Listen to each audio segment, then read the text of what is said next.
First of all இந்த லெசனுக்கான ஹெட்டிங்கில் என்னென்ன concept இருக்குது அப்படின்னு படிக்கணும். Digestion. So digestion, what is digestion? Conversion of macro molecule into micro molecule. இதை தான் நம்ம டைஜஷன் அப்படின்னு சொல்கிறோம். அடுத்து பார்த்தீங்கன்னா absorption. So actually nutrition process அப்படின்னு ஒன்று இருக்குது. அதாவது இன்டேக் ஆஃப் நியூட்ரியன்ட். இந்த நியூட்ரியண்ட்டை எடுத்துக்கக்கூடிய ப்ராசஸ் தான் நியூட்ரிஷன். இந்த நியூட்ரிஷன் வந்து ஒரு 4 ஸ்டெப்பில் இருக்குது. ஓகே, ஸோ நியூட்ரிஷனை, அதாவது நியூட்ரிஷன் அப்படின்றது என்னென்னா இன்டேக் ஆஃப் நியூட்ரியன்ட். நியூட்ரியன்ட் அப்படின்றது என்ன? நம்மளுக்கு எனர்ஜி கொடுக்கக்கூடிய மாலிகுல் நியூட்ரியன்ட். அப்போ நியூட்ரியண்ட்டை எடுத்துக்கக்கூடிய ப்ராசஸ் தான் நியூட்ரிஷன். என்ன டவுட் இருக்கா? இந்த நியூட்ரிஷன் ப்ராசஸில் 4 ஸ்டேஜஸ் இருக்குது, 4 ஸ்டெப்ஸ். ஓகேவா? ஸோ அந்த 4 ஸ்டெப் அப்படின்றது ingestion. First one intake of nutrient. Second one digestion. So ingested food particle should be digest, should be break down for the absorption by the body cells. So நாம் எடுத்துக்கக்கூடிய macro மாலிகுலை நம்மளுடைய பாடியால் observe பண்ண முடியாது. அதனால் மெக்கானிக்கலாகவோ இல்லை chemical மெத்தட்லேயோ அதை break down பண்ணக்கூடிய process digestion.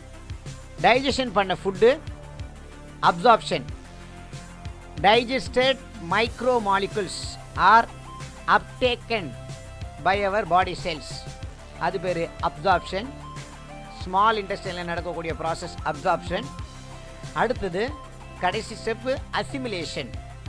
Assimilation அப்படின்றது nutrient observe பண்ணுறோம், அந்த அப்சர்வ்டு நியூட்ரியன்ட் எனர்ஜியாக கன்வெர்ட் ஆகுது. சிம்பிளாக சொல்லப்போனால் நம்ம குளுக்கோஸ் எடுத்துக்கிறோம் அப்படின்னா அந்த குளுக்கோஸ் பிரேக் டவுன் ஆகி ஏடிபியை ப்ரொவைட் பண்ணக்கூடிய ப்ராசஸ் அசிமிலேஷன். கடைசியில் பார்த்தீங்கன்னா egestion. So waste material, absorbed material எல்லாமே நம்மளுடைய பாடியில் நியூட்ரியண்ட்டாக கன்வெர்ட் ஆனதுக்கப்புறமா, எனர்ஜியாக கன்வெர்ட் ஆனதுக்கப்புறமா, ஏடிபியாக கன்வெர்ட் ஆனதுக்கப்புறமா undigested particle or unabsorbed particle are eliminated by the digestive system. So அதை தான் நம்ம எஜெக்ஷன் அப்படின்னு சொல்கிறோம். ஓகேங்களா? So ingestion, digestion, absorption, assimilation and egestion. இந்த 5ம் நியூட்ரிஷனில் 5 முக்கியமான ஸ்டெப்ஸு. ஓகே, ஸோ நியூட்ரிஷன் அப்படின்றது என்ன? நியூட்ரியண்ட்டை எடுத்து அது மூலிமா எனர்ஜியை உருவாக்கக்கூடிய ப்ராசஸ் நியூட்ரிஷன். நியூட்ரியன்ட் அப்படின்றது என்ன? நம்மளுடைய ஃபுட் பார்ட்டிகல் தான் நியூட்ரியன்ட். அதாவது நம்மளுக்கு எனர்ஜியை கொடுக்கக்கூடியது எல்லாமே நியூட்ரியன்ட் அப்படின்னு சொல்கிறோம். இந்த நியூட்ரியண்ட்டை நம்ம நிறைய கேட்டகரியாக சொல்கிறோம். அதை வந்து மைக்ரோ நியூட்ரியன்ட், மேக்ரோ நியூட்ரியன்ட் அப்படின்னு சொல்கிறோம். நம்மளுடைய கார்போஹைட்ரேட், புரோட்டீன், லிப்பிட், இந்த வாட்டர், இந்த 4மே வந்து மேக்ரோ நியூட்ரியன்ட். அதாவது அதிகப்படியான குவான்டிட்டி தேவை. ரெண்டாவது அதிகப்படியான எனர்ஜியை இது ப்ரொவைட் பண்ணுது. மினரல்ஸ், விட்டமின்ஸ்லாம் பார்த்திங்கன்னா ரொம்ப கம்மியான அளவில் மட்டுமே நம்மளுக்கு தேவைப்படுது.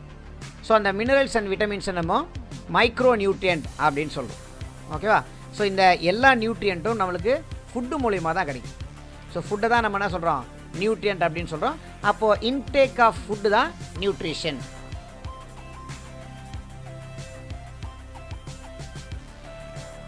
டைஜஷன் ஏற்கனவே சொன்னோம். காம்ப்ளெக்ஸ் ஃபுட் சப்ஸ்டன்ஸ், அதாவது மேக்ரோ மாலிகுல். இந்த மேக்ரோ மாலிகுலை பிரேக் டவுன் பண்ணி மைக்ரோ மாலிகுலாக கன்வெர்ட் பண்ணக்கூடிய ப்ராசஸ் டைஜஷனாக இருக்கும். டைஜஷன் 2 மெத்தடில் இருக்குது. ரைட். இப்போ லைக் மேமல்ஸ். ஸோ மேமல்ஸ்லாம் நம்மலாம் என்ன பண்ணுறோம்? எல்லா நியூட்ரியண்ட்டையும் எடுத்துக்கிறோம். எடுத்துகிட்டு நம்ம உடம்புல டைஜஷன் நடக்குது. என்னென்ன தேவையோ அது எல்லாத்தையும் அப்சர்வ் பண்ணிக்கிறோம். தேவையில்லாத கண்டென்ட்டை வெளியேற்றிடும். ஓகேவா? ஸோ இன்ஜெஷன், எஜெக்ஷன் 2 ப்ராசஸும் நடக்குது. ரைட். ஸோ இதுக்கு பேர் இன்ட்ரா செல்லுலார் டைஜஷன். ஓகேவா? சில ஆர்கானிசத்தில், லோயர் கிரேட் ஆர்கானிசத்தில் செல்லுக்குள்ளவே டைஜஷன் நடக்குது. இப்போ யூனி செல்லுலார் ஆர்கானிசம்னு எடுத்துங்களேன், இருக்கிறதே ஒரு செல்லு. அப்போ டைஜஷன் எங்கே நடக்கும்? அந்த செல்லுக்குள்ளே தான் நடக்கும். ஓகேவா? ஸோ லோயர் கிரேட் ஆர்கானிசத்தில் நடக்கக்கூடிய digestion intracellular digestion. Digestion occurs within the cell. Right. Sometime அமீபாவில் எடுத்து பார்த்தீங்கன்னா டைஜஷன் அப்படின்றது ஃபுட் வேக்யூல்ஸ்குள்ளே நடக்கும். இப்போ இதுக்கு எக்ஸாம்பிள் பார்த்தீங்கன்னா protozoa, porifera, கோலன்ட்ரேட்டா,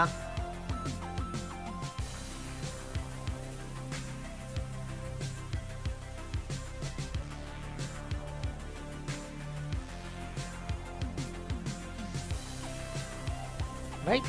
and free living flat worms, that is flat helminths, அதிலெல்லாம் நடக்கக்கூடிய digestion intracellular digestion. Right. ஒரு செல்லுக்கு வெளியில் நடக்கக்கூடிய டைஜஷன், இப்போ நீங்கள் பார்த்தீங்கன்னா ஹியூமன் பீயிங்ஸில் நடக்கக்கூடிய டைஜஷன் செல்லுக்கு வெளியில் நடக்குது. ஏன்னா ஒரு செல்லில், ஒரு பர்டிகுலர் செல்லில் நடக்கலை. ஈசோஃபேகஸில் நடக்குது, மவுத்தில் நடக்குது, ஸ்டொமக்கில் நடக்குது. மவுத், ஈசோஃபேகஸ், ஸ்டொமக்கு, ஸ்மால் இன்டெஸ்டைன் அப்படின்றது செல்லு கிடையாது, இட் இஸ் an ஆர்கன். புரியுதா? அப்போ ஒரு செல்லுக்கு வெளியில் நடக்கக்கூடிய டைஜஷனை எக்ஸ்ட்ரா செல்லுலார் டைஜஷன்னு சொல்லும். கோலன்ட்ரேட்டில் தொடங்கி நம்மளுடைய கார்டேட், அதுக்கப்புறம் பின்னாடி வரக்கூடிய எல்லா ஆர்கனிசத்துக்கும் ஓரளவுக்கு டெவலப்டு ஆர்கனிசமாக இருக்கும். அப்போ டைஜஸ்டிவ் சிஸ்டம் அப்படின்ற ஒன்றுக்கு இருக்கும். அந்த டைஜஸ்டிவ் சிஸ்டத்தில் தான் டைஜஷன் நடக்கும். இன்னொரு மெத்தட் இருக்குது, இன்னொரு விதமான எக்ஸ்ப்ளனேஷன் சொல்கிறாங்க. அதாவது intra cellular, extra cellular digestion. இப்போ நீங்கள் ஃபங்கையில் பார்த்தீங்கன்னா ஃபங்கையில் நடக்கக்கூடிய டைஜஷன் எக்ஸ்ட்ரா செல்லுலார் டைஜஷன். எப்படின்னா ஃபங்கை என்ன பண்ணுது, என்சைம்ஸை ப்ரொடியூஸ் பண்ணுது. ஓகே. ஸோ ஃபங்கையோடைய வேலை டீகம்போசிஷன். அப்போது அது என்ன மெட்டீரியலை இன்டேக் பண்ண நினைக்குதோ அந்த மெட்டீரியல்ஸை வெளியில் என்சைமை ப்ரொடியூஸ் பண்ணி வெளியிலேயே டீகம்போஸ் பண்ணி தேவையானதை மட்டும் அப்சர்வ் பண்ணிக்கும். அதையும் நம்ம எக்ஸ்ட்ரா செல்லுலார் டைஜஷன், ஒரு ஆர்கனிசத்துக்கு வெளியில் நடக்கக்கூடிய டைஜஷன் அப்படின்னு சொல்லுவோம். ஓகேவா? ஸோ அடுத்து நம்மளுடைய நியூட்ரியன்ட் அப்படின்னு பார்க்குறோம். அந்த நியூட்ரியண்ட்டில் நிறைய கேட்டகரி இருக்குது. ஸோ நம்மளுக்கு முக்கியமாக நியூட்ரியன்ட் அப்படின்னா இந்த 6: carbohydrate, protein, fat, vitamin, mineral, water. இதில் என்ன சொல்கிறோம், கார்போஹைட்ரேட், புரோட்டீன், ஃபேட், வாட்டர் அதிகமான குவான்டிட்டியில் தேவைப்படுது, அதனால் அது macro nutrient. Vitamin and minerals கம்மியான குவான்டிட்டியில் தேவைப்படுது, அதனால் அதை நம்ம மைக்ரோ நியூட்ரியன்ட் அப்படின்னு சொல்கிறோம். இதை பார்த்தினா டீட்டெயில் வந்து நம்ம இன்னும் பின்னாடி படிக்க போகிறோம். கார்போஹைட்ரேட் அப்படின்றது சுகர் மாலிகுலோட காம்பினேஷன், மோனோசாக்கரைட், டைசாக்கரைட், பாலிசாக்கரைட் இருக்குது. புரோட்டீன்ன்றது அமினோ ஆசிடோடைய காம்பினேஷன். ஃபேட் அப்படின்றது ஃபேட்டி ஆசிட், ஆக்சுவலி லிப்பிட் அப்படின்றது ஃபேட்டி ஆசிடோடைய காம்பினேஷன். புரியுதா? கார்போஹைட்ரேட்டில் 3 டைப்பு: மோனோசாக்கரைட், டைசாக்கரைட், பாலிசாக்கரைட். கார்போஹைட்ரேட்னா என்ன? கார்போஹைட்ரேட்ன்றது சுகர் மாலிகுல். சுகர் மாலிகுல்னால் என்ன? கார்பன், ஹைட்ரஜன், ஆக்சிஜன், இந்த 3 காம்பனண்ட்டும் 1:2:1 என்ற ரேஷியோவில் இருக்கக்கூடியது எல்லாமே carbohydrate. C6H12O6 glucose, it is a carbohydrate. ஏன்? அதில் கார்பன், ஹைட்ரஜன், ஆக்சிஜன் 1:2:1 என்ற ரேஷியோவில் இருக்குது. பெரும்பாலான கார்போஹைட்ரேட் ஓஸ் அப்படின்னு முடியும். Glucose, fructose, galactose, maltose, cellulose. சில ஓஸில் முடியாத கார்போஹைட்ரேட்டும் இருக்குது, ஸ்டார்ச்சு, பெக்டின், இதை நம்ம சொல்கிறோம். ஓகேவா? அடுத்து புரோட்டீன். புரோட்டீன் அப்படின்றது அமினோ ஆசிடோடைய காம்பினேஷன். ஓகேவா? ஸோ கார்பன், ஹைட்ரஜன், ஆக்சிஜன் கூட நைட்ரஜன் அண்ட் சல்ஃபர் சேர்ந்தா புரோட்டீன். கார்பன், ஹைட்ரஜன், ஆக்சிஜன் கூட நைட்ரஜன் அண்ட் சல்ஃபர் சேர்ந்தா புரோட்டீன். புரோட்டீன் அப்படின்றது அமினோ ஆசிடோட காம்பினேஷன். ஒரு அமினோ ஆசிட், இன்னொரு அமினோ ஆசிட். ஓகேவா? இன்னொரு அமினோ ஆசிட் அப்படின்னு அமினோ ஆசிட்ஸோடைய செயினை தான் புரோட்டீன்னு சொல்லுவோம். 2 அமினோ ஆசிடை கனெக்ட் பண்ணக்கூடிய பார்ட் அப்படின்னா அது பெப்டைட் பாண்ட். ஒரே ஒரு பெப்டைட் பாண்ட் இருந்துச்சுன்னா அது பெப்டைட். நிறைய பெப்டைடு இருந்துச்சுன்னா it is a peptide chain அப்படின்னு சொல்கிறோம். இன்னும் நிறைய இருக்கும்போது அதை நம்ம பாலிபெப்டைட் செயின் சொல்ல போகிறோம். அந்த பாலிபெப்டைட் செயினுடைய இன்னொரு பேர் தான் protein. Protein is a combination of amino acid. Protein is a macromolecule which is made up of amino acid and peptide bond. அடுத்தது ஃபேட். லிப்பிட் அப்படின்றதும் மேக்ரோமாலிகுல். லிப்பிடை பிரேக் பண்ணால் கிளிசராலும் ஃபேட்டி ஆசிடும் கிடைக்கும். ஓகே. ஸோ நிறைய ஃபேட்டி ஆசிடோடைய combination தான் lipid. Water உங்களுக்கு தெரியும், H2O அப்படின்றது. அடுத்தது விட்டமினை பொறுத்தவரையும் ஒரு பெரிய டேபிள் காலமே இருக்குது. மினரல்ஸை பொறுத்தவரையும் கூட தான் இருக்குது. விட்டமினை பொறுத்தவரையும் விட்டமினை 2 வகையாக பிரிக்கிறாங்க. Water soluble, fat soluble. Vitamin deficiency diseases இருக்குது. என்னென்ன விட்டமின் என்னென்ன ஃபுட்டில் இருக்குது. அதோட முக்கியம் விட்டமினுடைய அதர் நேம் என்ன, அது ஒரு டேபிள் காலம் நான் உங்களுக்கு சென்ட் பண்ணுறேன். புரியுதா? ஸோ முடிஞ்சால் கடைசியில் பார்ப்போம். அதே போல் மினரல். ஸோ என்னென்ன மாதிரியான மினரல் என்னென்ன மாதிரியான டிஃபிஷியன்சியை கொடுக்குது அப்படின்னு நம்ம சொல்ல போகிறோம். ஓகேவா? இப்போ கால்சியம் நம்மளுடைய போன் வீக்னஸ் கொடுக்கும், சோடியம் நர்வஸ் சிஸ்டத்துடைய ஸ்டிமுலேஷனை கொடுக்கும். ஓகேவா? ஸோ நர்வஸ் சிஸ்டம் பாதிக்கப்படும் அப்படின்லாம் சொல்ல போகிறோம் பின்னாடி.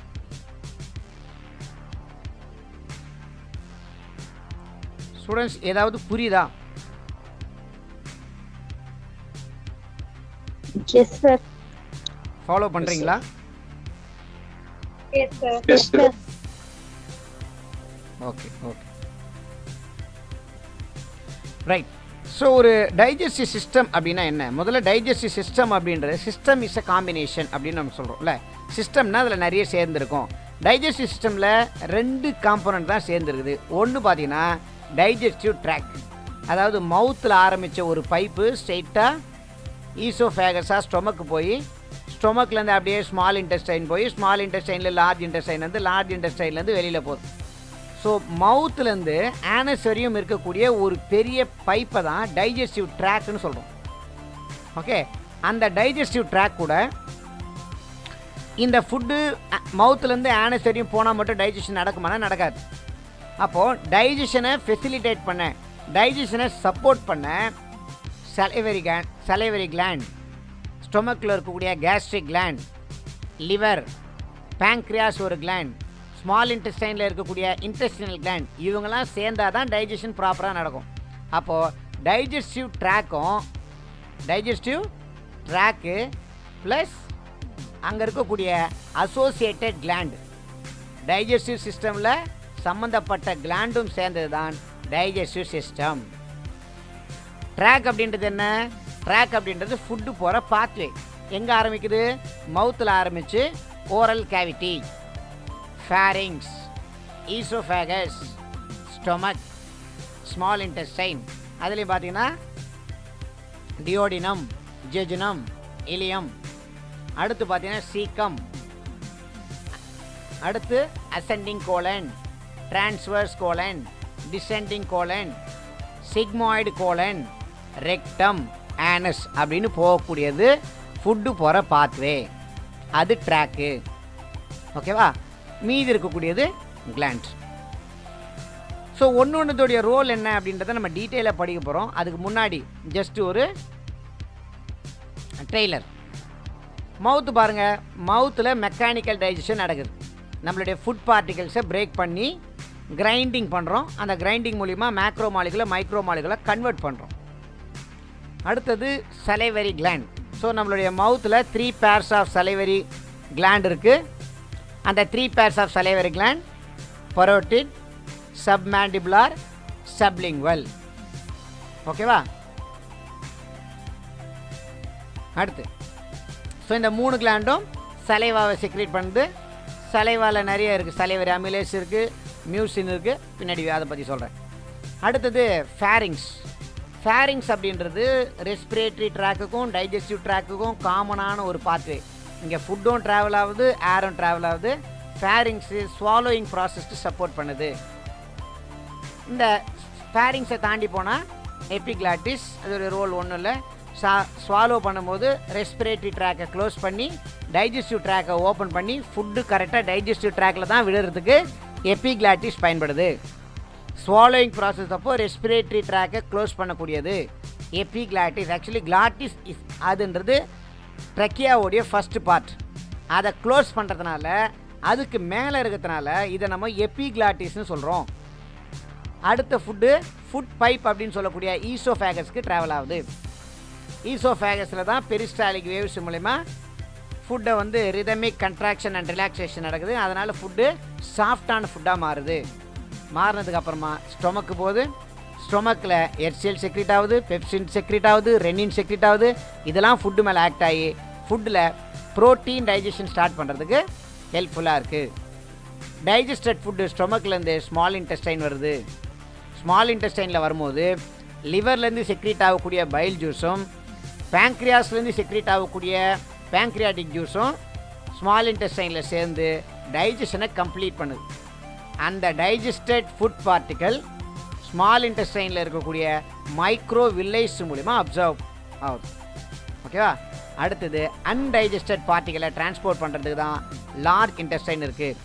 சில நேரத்தில் லார்ஜ் இன்டெஸ்டைன் கூட ஒரு வேலையை செய்யுது. என்னென்னா வாட்டர் அண்ட் மினரல்ஸ், அயான்ஸ் இதை அப்சர்வ் பண்ணுறதுக்கும் விட்டமின்ஸை அப்சர்வ் பண்ணுறதுக்கும் லார்ஜ் இன்டெஸ்டைன் பயன்படுது. அடுத்து அப்பெண்டிக்ஸ், ஸ்மால் இன்டெஸ்டைனும் லார்ஜ் இன்டெஸ்டைனும் சேரக்கூடிய இடத்துல இருக்கக்கூடியது தான் அப்பெண்டிக்ஸ். ஆக்சுவலி பார்த்தீங்கன்னா ஸ்மால் இன்டெஸ்டைனும் லார்ஜ் இன்டெஸ்டைனுடைய சீக்கமும் சேரக்கூடிய இடம், அதுக்கு பேர் என்னென்னா ஈலியோசீக்கல் ஜங்ஷன். அந்த இடத்துல இருக்கக்கூடிய small finger like projection appendix. அடுத்து ரெக்டம் அண்ட் ஆனஸ், இது ரெண்டுமே எலிமினேஷன் ஆஃப் ஃபுட்டுக்கு சப்போர்ட் பண்ணுது. ஓகேவா? ஸோ இதுதான் ஓவரால் கான்செப்ட் நாம் இன்றைக்கி படிக்க போகிறது.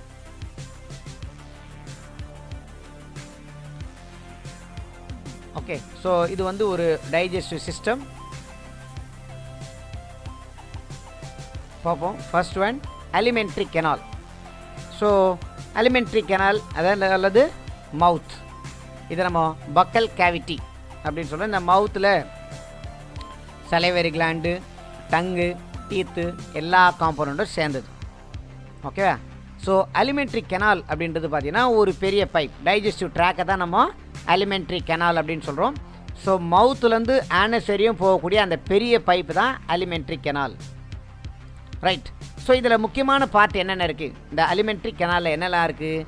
ஃபஸ்ட்டு பார்ட்டு மவுத் இருக்குது, அடுத்து ஃபேரிங்ஸ் இருக்குது, ஈசோஃபேகஸ் இருக்குது, ஸ்டொமக் இருக்குது அண்ட் இன்டெஸ்டைன் இருக்குது.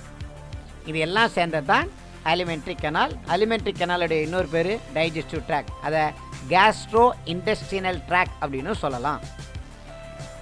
புரியுதா?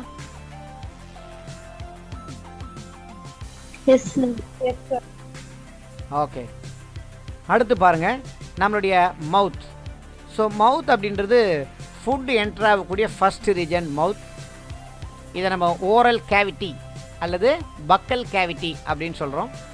இதில் இருக்கக்கூடிய பார்ட் அப்படின்னு பார்த்தீங்கன்னா teeth, tongue, palate, hard palate as well as soft palate. So அதோடைய நம்மளுடைய மவுத்தோடைய ஃப்ரண்ட் ரீஜனில் இருக்கக்கூடிய பார்ட்டு ரொம்ப ஹார்டாக இருக்குது, it is called hard palate. இதே மவுத்தோடைய இன்னர் ரீஜனில் பார்த்தீங்கன்னா ரொம்ப சாஃப்டாக இருக்கும், அது வந்து பேக் சைடு, அதாவது போஸ்டீரியர் பார்ட்டில் இருக்கக்கூடியது சாஃப்ட் பேலட். ஓகேவா? அடுத்து வந்து டங்கு இருக்குது. டங்குன்றது டேஸ்ட் பட்ஸ் நிறைய இருக்குது. டேஸ்டஸ் ஃபீல் பண்ணக்கூடிய ஒரு ஆர்கனாகவும் டேஸ்ட் பட்ஸ் இருக்கக்கூடிய ஒரு ஆர்கனாகவும் இருக்குது. அதை விட முக்கியமானது டைஜஷனுக்கு மாஸ்டிகேஷன் அப்படின்னு சொல்லலை, அசை போடுறதல், சூவிங் அப்படின்னு சொல்லலை, அந்த சூவிங்க்கு சப்போர்ட் பண்ணக்கூடியது டங். அதே போல் இன்ஜெக்ஷன், நம்ம எடுத்துக்கக்கூடிய ஃபுட்டை ஈசோஃபேகஸ்க்கு புஷ் பண்ணி விடக்கூடியதும் டங்கோடைய வேலை தான். ஓகேவா? இந்த டெலியூஷன் அப்படின்னு சொல்கிறாங்க, ஸ்வாலோயிங். ஓகே, ஸோ ஸ்வாலோயிங் ப்ராசஸ்லையும் டங்கோடைய ரோல் ரொம்ப முக்கியமானதாக இருக்குது. டங்கில் நிறைய டேஸ்ட் பட்ஸ் இருக்குது அப்படின்றது உங்களுக்கு தெரியும். ரைட். ஸோ டங்கோடைய கடைசியில் பார்த்தீங்கன்னா டான்சில்ஸ் ப்ரெசென்ட் ஆயிருக்கு. ஓகே, டங்கோடைய லாஸ்ட் பகுதியில் டான்சில்ஸ். டங் அப்படின்றது பார்த்தீங்கன்னா ஒரு நம்மளுடைய லோயர் ஜாவில் ஒரு எண்டு மட்டுமே கனெக்ட் ஆகி இன்னொரு எண்டு ஃப்ரீயாக இருக்கக்கூடிய ஒரு பார்ட், ஃப்ரீயாக இருக்கக்கூடிய ஒரு மஸ்குலார் ஆர்கன். அடுத்தது டீத். டீத் அப்படின்றது மாஸ்டிகேஷன், அதாவது சூவிங் ஆஃப் ஃபுட்டுக்கு ரொம்ப பயன்படுது. இந்த arrangement and character of teeth, இதை பற்றின ஒரு ஸ்டடி தான் டென்டிஷன். அரேஞ்ச்மெண்ட் ஆஃப் டீத்தை டென்டிஷன் அப்படின்னு சொல்லுவோம். டென்டைன் அப்படின்னாலே டீத் அப்படின்றது நம்மளுக்கு நல்லா தெரியும்.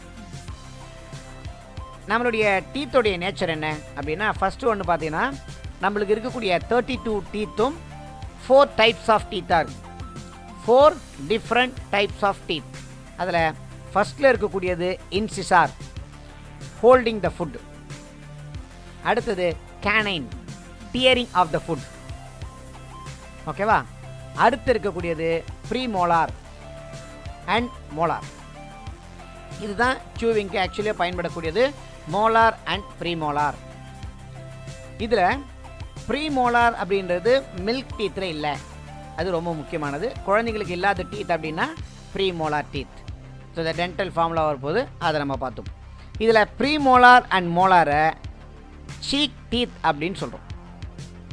ஏன்னா இதில் தான் பார்த்தீங்கன்னா இந்த அதோடைய டாப் ரீஜன் வந்து ரொம்ப ஃப்ளாட்டாக இருக்கும், நிறைய க்ரூவ்ஸ் அந்த இடத்துல இருக்குது.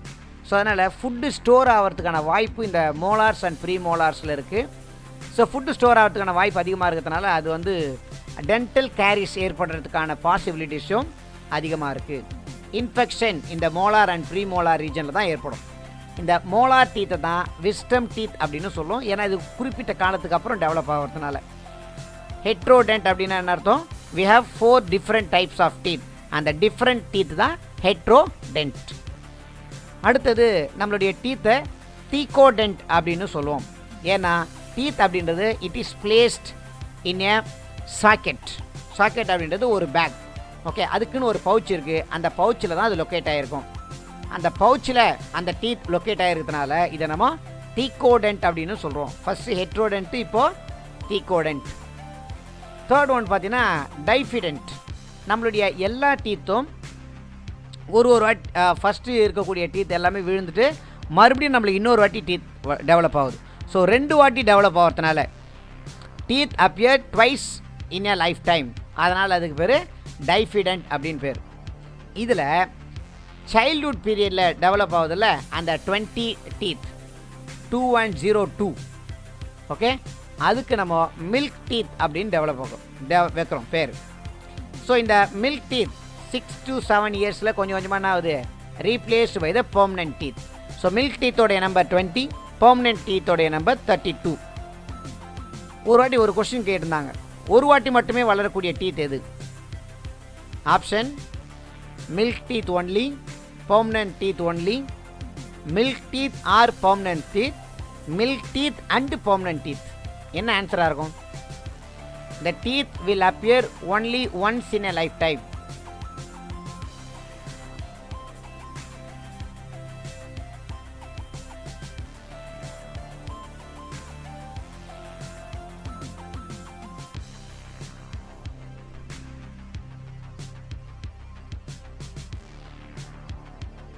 Student, question புரியலையா?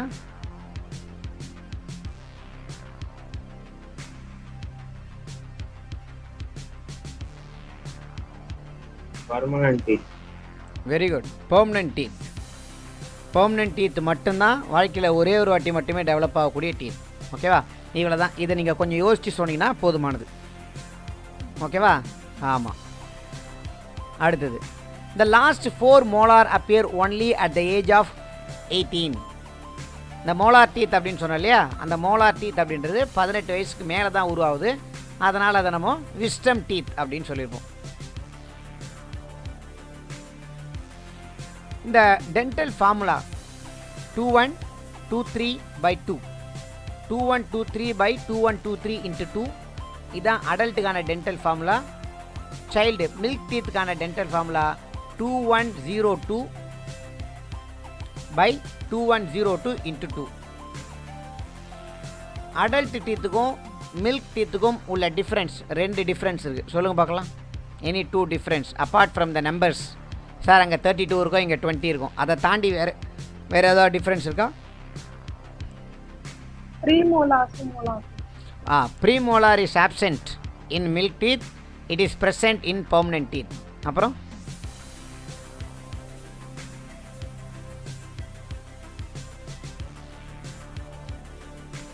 Any other difference?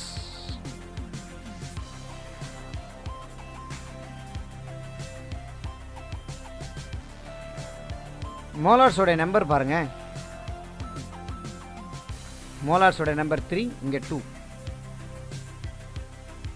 ஓகேவா? இதுதான் second difference. So incisor canine இதில் ரெண்டுத்துலேயும் எந்த விதமான சேஞ்சஸும் இல்லை. ப்ரீமோலார் அடல்ட்டுக்கு இருக்குது, மில்க் டீத்தில் இல்லை. அண்ட் அடல்ட்டுக்கு 3 மோலார் டீத் இருக்குது, மில்க் டீத்தில் 2 மோலார் டீத் தான் இருக்குது. இது மட்டும் நீங்கள் டிஃப்ரென்ஸாக தெரிஞ்சுங்க போதும். அடுத்து ஃபேரிங்ஸ். ஸோ ஆக்சுவலி இப்போ நம்ம ஜஸ்ட்டு அனாட்டமி தான் படிக்கிறோம், பின்னாடி தான் அதோடைய ஃபங்க்ஷன்ஸை பற்றி படிக்க போகிறோம். நான் சார் திடீர்னு மவுத்தில் என்ன டைஜஷன் நடக்குன்னு சொல்லலை அப்படின்னு நினைக்காதீங்க. மவுத்தில் நடக்கக்கூடிய சலைவரி கிளாண்டு, அது செக்ரீட் பண்ணக்கூடிய சலைவா, அதில் நடக்கக்கூடிய ப்ராசஸ் எல்லாம் பின்னாடி படிப்போம். இப்போ நம்ம ஃபேரிங்ஸ் படிக்கிறோம். ஃபேரிங்ஸ் அப்படின்றது ஓரல் கேவிட்டிக்கு அடுத்து ஃபுட்டு போகக்கூடிய இடம் பார்த்தீங்கன்னா ஃபேரிங்ஸ். ஃபேரிங்ஸ் அப்படின்றது common passage for digestive track as well as respiratory track. ஓகேவா? ஸோ இந்த ரெஸ்பிரேட்டரி ட்ராக்கும் டைஜஸ்டிவ் ட்ராக்கான காமன் பாத்வே அப்படின்றதுனால அதை செப்பரேட் பண்ணக்கூடிய அந்த ஒரே ஒரு பாயிண்ட் தான் எபிக்ளாட்டிஸ்.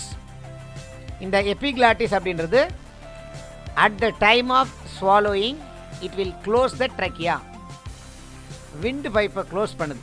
ஸோ விண்டு பைப் க்ளோஸ் ஆகிறதுனால ஃபுட்டு விண்டு பைப்பில் போகாமல் ஈசோஃபேகஸில் விழுந்தது. இதை தான் நம்ம சொல்லியிருப்போம். நம்ம பேசிக்கிட்டே சாப்பிட்டோம் அப்படின்னா கண்டிப்பாக ஃபுட்டு நம்மளுடைய ரெஸ்பிரேட்டரி ட்ராக்கில் விழுந்துடும். இதை தான் நம்ம புறையேறுது அப்படின்னு சொல்கிறோம். என்ன டவுட் இருக்கா?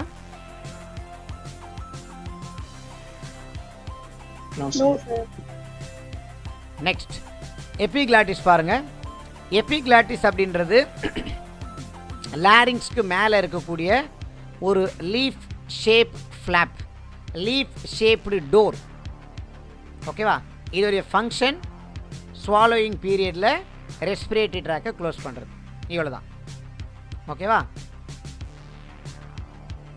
இந்த எபிக்ளாட்டிஸில் வரக்கூடிய இன்ஃப்ளமேஷன் எபிக்ளாட்டிட்டிஸ்.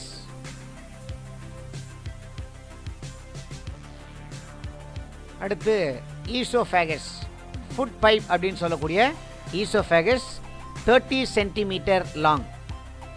இது ஒரு muscular tube, expandable, contractable. Okay, so muscular அப்படின்னாலே மஸ்குலார் எபிலிட்டி இருக்கும், கண்ட்ராக்ஷன் அண்ட் ரிலாக்ஸேஷன் இதோடைய பவராக இருக்கும். It is a muscular tube. இதோட முக்கியமான வேலை மவுத்துலேருந்து ஃபுட்டை ஸ்டொமக்கு கண்டக்ட் பண்ணுது. இந்த இடத்துல நம்மளுடைய ஈசோஃபேகஸும் மவுத்தும் ஜாயிண்ட் ஆகக்கூடிய இந்த இடத்துல இருக்கக்கூடிய ஒரு வால்வு, சர்க்குலேட்டரி சிஸ்டமில் வால்வுன்னு சொல்கிறோம் இல்லையா, அதாவது opening and closure, regulate the movement of blood அப்படின்னு சொல்கிறோம் இல்லையா, அதே போல் இந்த ஃபுட்டோடைய மூமெண்ட்டை ரெகுலேட் பண்ணக்கூடிய வால்வை டைஜஸ்டிவ் சிஸ்டமில் ஸ்பிங்டர் அப்படின்னு சொல்கிறோம். இந்த ஸ்பிங்டருக்கு ஈசோஃபேகல் ஸ்பிங்டர் அப்படின்னு பேர். ஏன்னா ஈசோஃபேகஸ் போய் ஸ்டொமக் கூட கனெக்ட் ஆகுது. புரிஞ்சுதா?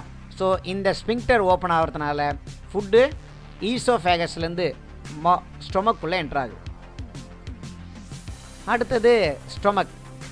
ஸ்டொமக்குன்றது ஒரு temporary storage of food. Apart from that protein digestion start ஆகக்கூடிய இடம் இந்த ஸ்டொமக். ஓகே, ஸோ அதனால் ரெண்டு வேலையும் செய்யுது, ஸ்டோரேஜ் வேலையும் செய்யுது, டைஜஸ்டிவ் வேலையும் செய்யுது. இதை நம்ம 3 பகுதியாக பிரிச்சிடும். அதோடைய top most region fundus region, அதோடைய மிடில் ரீஜன் கார்டியாக் ரீஜன், அதோடைய கடைசி ரீஜன் பைலோரிக் ரீஜன் அப்படின்னு. ஸோ இந்த பைலோரிக் ரீஜனில் பார்த்தீங்கன்னா நம்மளுடைய ஸ்டொமக்கும் ஸ்மால் இன்டெஸ்டைனுடைய டியோடினமும் கனெக்ட் ஆகும். ஸோ பைலோரிக் ஸ்பிங்டரில் ஒரு வால்வு இருக்குது. ஆல்ரெடி நம்ம சொன்னோம், டைஜஸ்டிவ் சிஸ்டமில் இருக்கக்கூடிய வால்வுக்கு பேர் ஸ்பிங்டர். ஸோ இந்த ஸ்டொமக்குடைய லாஸ்ட் ரீஜன் பைலோரிக் ரீஜனில் இருக்கிறதுனால இங்கே இருக்கக்கூடிய வால்வு பேர் பைலோரிக் ஸ்பிங்டர். புரியுதா? ஸோ ஸ்டொமக்குள்ள பிகினிங்கில் இருக்கக்கூடிய வால்வு ஈசோஃபேகல் ஸ்பிங்டர், கடைசியில் இருக்கக்கூடிய வால்வு பைலோரிக் ஸ்பிங்டர். ஸோ இந்த பைலோரிக் ஸ்பிங்டர் ஓப்பன் ஆகிறதுனால ஸ்டொமக்லேருந்து ஃபுட்டு ஸ்மால் இன்டெஸ்டைனுக்கு என்ட்ரு ஆகுது. புரிஞ்சுதா?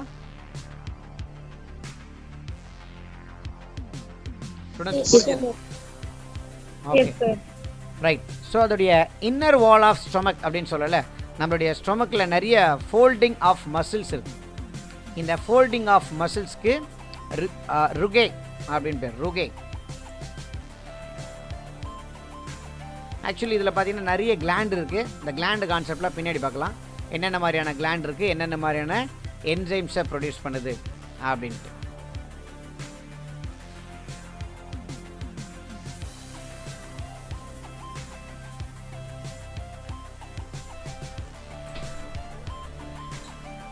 அடுத்த அனாட்டமியில் பார்த்தீங்கன்னா ஃபுட்டு ஸ்டொமக்லேருந்து ஸ்மால் இன்டெஸ்டைனுக்கு ட்ராவல் ஆகுது.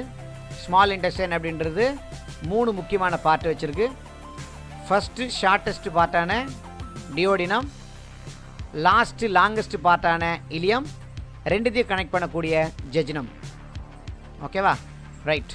ஸோ டைஜஸ்டிவ் ட்ராக்கில் ஸ்மால் இன்டெஸ்டைனுடைய லென்த் அப்படின்றது 7 metre long, 2.5 centimetre in diameter.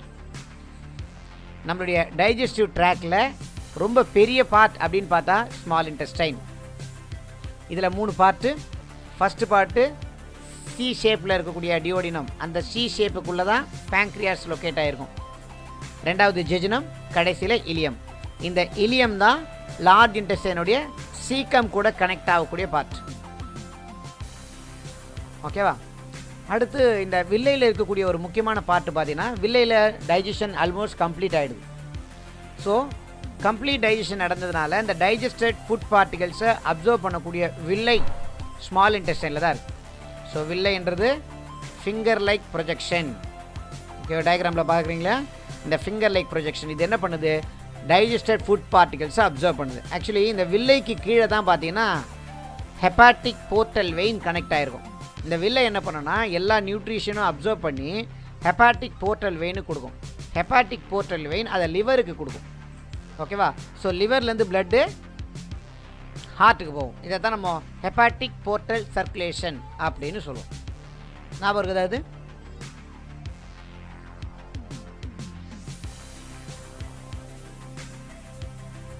ஞாபகம் இல்லையா?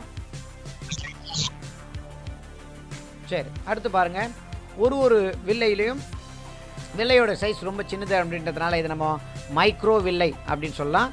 வில்லையோடைய role absorption of food particle. வில்லையில் 2 முக்கியமான காம்பனண்ட் இருக்குது.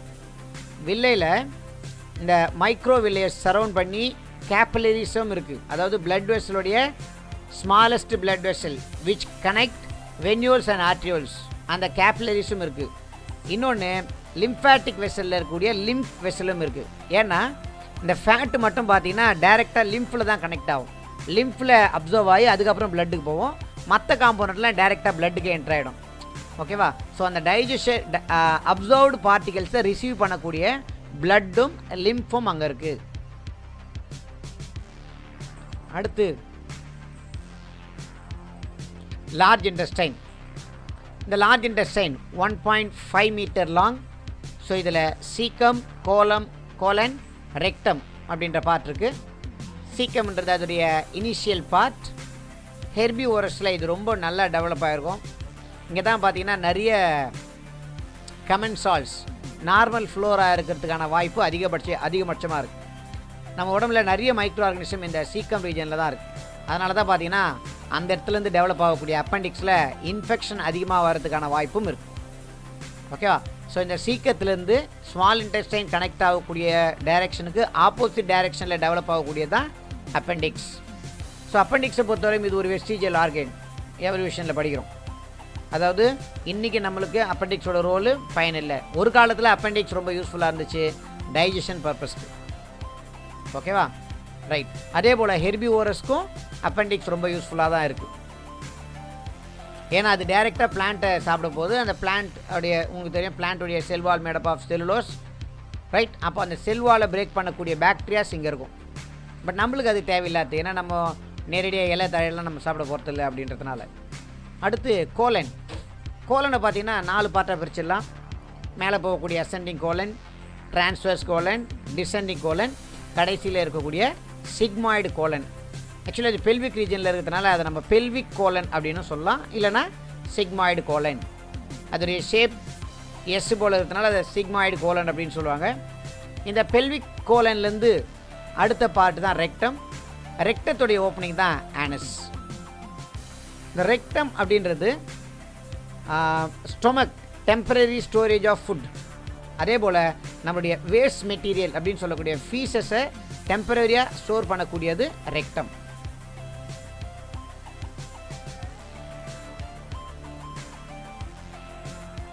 Any doubt? No, sir.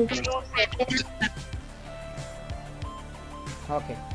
So பாருங்கள், இந்த ஹெர்பிவோரஸில் லார்ஜ் இன்டெஸ்டைனில் நிறைய செல்லுலோஸ் டைஜஸ்டிங் பாக்டீரியாஸ் இருக்குது.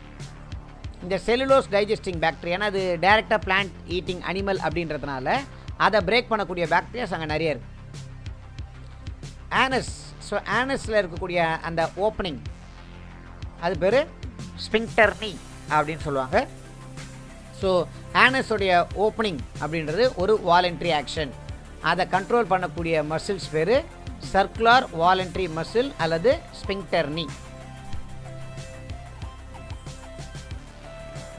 அடுத்தது நம்மளுடைய டைஜஸ்டிவ் ட்ராக் இருக்கு இல்லையா, அந்த digestive tract. So top to bottom மவுத்துலேருந்து ஆனஸ் வரையும் போகக்கூடிய அந்த பைப்பில் அதோடைய கிராஸ் செக்ஷனில் பார்த்தீங்கன்னா 4 விதமான லேயர் இருக்குது. அதோடைய அவுட்டர் மோஸ்ட் லேயர் செரோசா லேயர். இந்த செரோசா லேயர் அதிகப்படியான ஃபைப்ரஸ் உள்ள ஒரு லேயர். செரோசா லேயருக்கு அடுத்து இருக்கக்கூடியது மஸ்குலார் லேயர். ஓகேவா? அண்ட் இந்த மஸ்குலார் லேயரில் பார்த்தீங்கன்னா நிறைய பிளட் வெசல்ஸ் அது இதெல்லாம் கனெக்ட் ஆகிருக்கிறதா சொல்கிறாங்க. அடுத்து பார்த்தீங்கன்னா இன்னர் மோஸ்ட் லேயர் வந்து மியூக்கோசா லேயர். ஏன்னா நம்மளுக்கு தெரியும் digestive tract, respiratory tract, urogenital tract எல்லாத்தையுமே ப்ரொடெக்ட் பண்ணக்கூடியது மியூக்கஸ் மெம்ப்ரேன். அந்த மியூக்கஸ் மெம்ப்ரேன் இங்கே கவர் ஆகிருக்கு. சப்போஸ் இந்த மியூக்கஸ் மெம்ப்ரேன் இருக்கிறதுனால தான் நம்மளுடைய ஸ்டொமக்கில் HCl கேஸ்ட்ரிக் ஆசிட் ப்ரொடியூஸ் ஆனால் கூட நம்மளுடைய டைஜஸ்டிவ் ட்ராக் டேமேஜ் ஆகாமல் இருக்குது. இந்த மியூக்கஸ் மெம்ப்ரேன் ஒருவேளை டேமேஜ் ஆச்சுன்னா அதை தான் நம்ம அல்சர்னு சொல்ல போகிறோம். அப்போது இன்டெஸ்டைன் நம்மளுடைய டைஜஸ்டிவ் ட்ராக்குடைய இன்னர் மோஸ்ட் லேயர் மியூக்கோசா. மியூக்கோசாக்கு அடுத்து இருக்கக்கூடிய லேயர் சப் மியூக்கோசா லேயர். இந்த சப் மியூக்கோசா லேயரில் அதிகப்படியான நியூரான்ஸும் பிளட் சப்ளை பண்ணக்கூடிய பிளட் வெசல் நம்மளுடைய மஸ்குலார் லேயரில் இருக்கிறத விட அதிகப்படியான blood vessels and nerve supply இந்த சப் மியூக்கோசா லேயருக்கு இருக்குது. ஓகேவா? ஸோ மியூக்கஸ் அப்படின்றது எப்போவுமே மாய்ஸ்சர் கண்டென்ட் அதிகமாக இருக்கக்கூடிய ஒரு லேயர். ரெண்டாவது நிறைய கிளாண்ட் இந்த இடத்துல இருக்கக்கூடிய ஒரு லேயர். ஸ்மால் இன்டெஸ்டைனில் பார்த்தீங்கன்னா மைக்ரோ வில்லை அப்படின்றது இந்த மியூக்கோசா லேயரில் தான் ப்ரெசென்ட் ஆகிருக்கு. So action of intestinal juices. இன்டெஸ்டைனில் என்ன ப்ராசஸ் நடக்க போகுது அப்படின்றத பின்னாடி பார்ப்போம். முதல்ல வந்து நம்ம சலைவரி கிளாண்ட்லேருந்து ஸ்டார்ட் ஆகி வரணும். ஓகேவா? ஃபஸ்ட்டு ஒன்று பாருங்கள். இந்த கிளாண்ட் அப்படின்னு பார்த்தீங்கன்னா டைஜஸ்டிவ் கிளாண்ட். டைஜஸ்டிவ் கிளாண்டில் என்னென்ன இருக்குது? டைஜஷனுக்கு சப்போர்ட் பண்ணக்கூடிய எல்லா கிளாண்டும் டைஜஸ்டிவ் கிளாண்டு தான். அதில் first salivary gland. Salivary gland வந்து மவுத் ரீஜனில் இருக்குது. ஓகே, இந்த சலைவரி கிளாண்டை பொறுத்தவரையும் 3 விதமான கிளாண்ட் இருக்குது. Parotid, submandibular, sublingual. இந்த 3 கிளாண்டும் சேர்ந்து சலைவாவை செக்ரீட் பண்ணுது. கிட்டத்தட்ட ஒரு நாளைக்கு 1500 ml of saliva, 1.5 litre of saliva secretion நடக்குது. ஓகே, இதில் ரொம்ப முக்கியமானது அப்படின்னு பார்த்தீங்கன்னா இந்த ஒரு கிளாண்ட்லேயும் ஒரு டக்ட் இருக்கு. டக்ட்னா என்ன?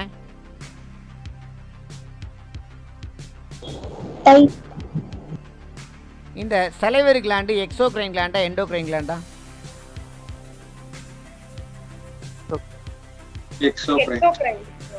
Exocrine gland. Very good. So salivary கிளாண்டுன்றது எக்ஸோக்ரைன் கிளாண்ட் இல்லையா? அது எக்ஸோக்ரைன் கிளாண்ட் அப்படின்றதுனால அதோடைய செக்ரீஷனை போர் பண்ணுறதுக்காக, அதாவது சலைவரி ஜூஸை செக்ரேட் பண்ணுது, அதாவது சலைவாவை செக்ரேட் பண்ணுது. அந்த சலைவா வந்து போர் பண்ணுறதுக்காக நிறைய டக்ட் வச்சுருக்கு. ஓகேவா? ஸோ அந்த டக்டோடைய காமன் நேம் அது ரொம்ப முக்கியமானது. வார்டன்ஸ் டக்ட், ரெனின்ஸ் டக்ட்ஸ், இன்னொன்று ஒரு டக்ட் இருக்குது சொல்கிறேன். ஓகே பாருங்கள். ஸோ அந்த டக்ட்டு அடிக்கடி கேட்ட கொஷின் பேப்பர் அனாலிசிஸ் பண்ணும்போது அதுக்கான விளக்கத்தை நான் சொல்கிறேன், நோட் பண்ணிங்க. சலைவா வந்து 99.5% வாட்டராலையும், mucin and salivary amylase, lysozyme and electrolyte, சில சோடியம், பொட்டாசியம், குளோரின் அப்படின்ற எலக்ட்ரோலைட்ஸும் இதில் இருக்குது.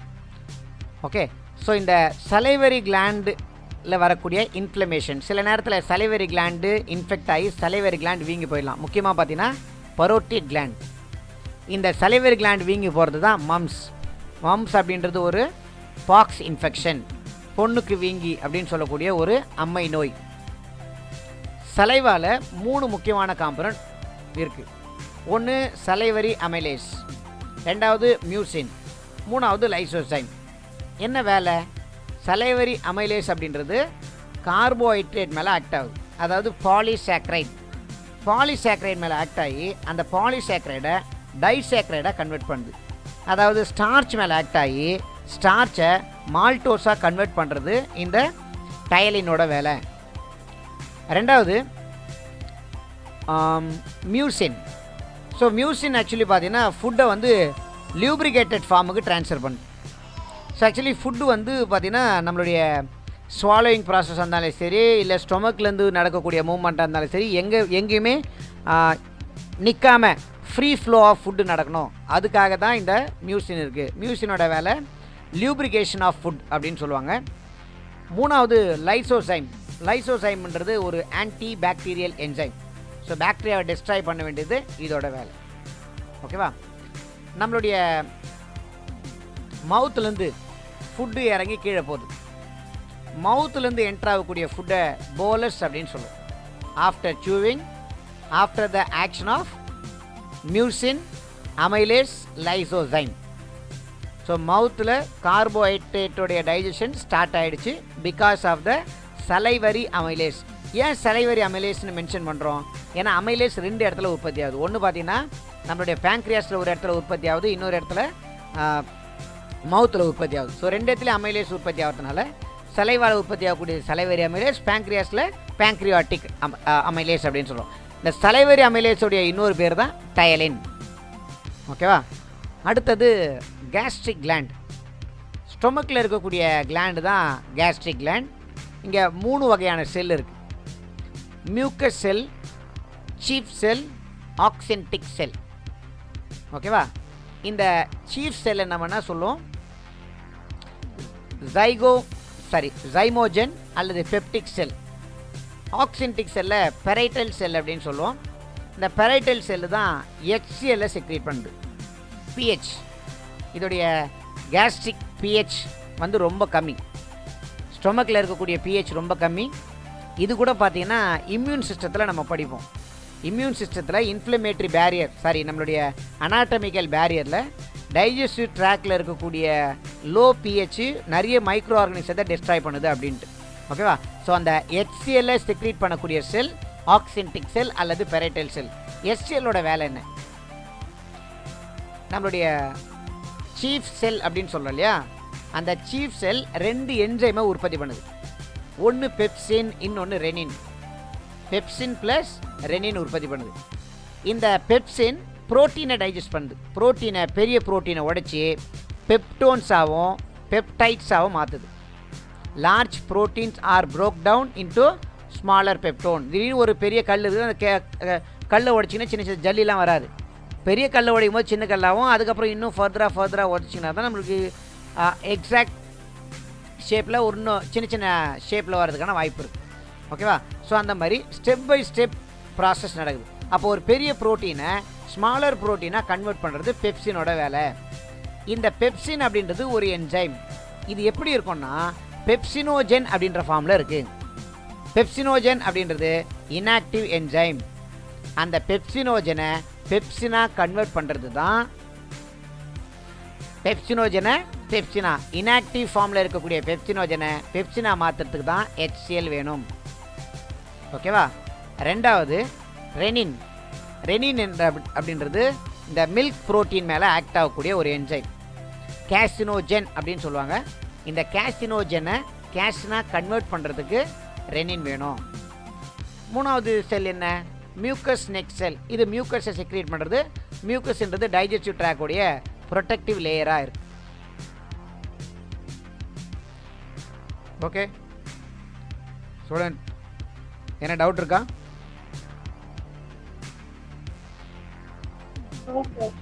No sir. No doubt. ஏன்னா டைம் இஸ் 9 o'clock. ஓகேவா? சரி, நம்ம இங்கே ஸ்டாப் பண்ணுறோம்.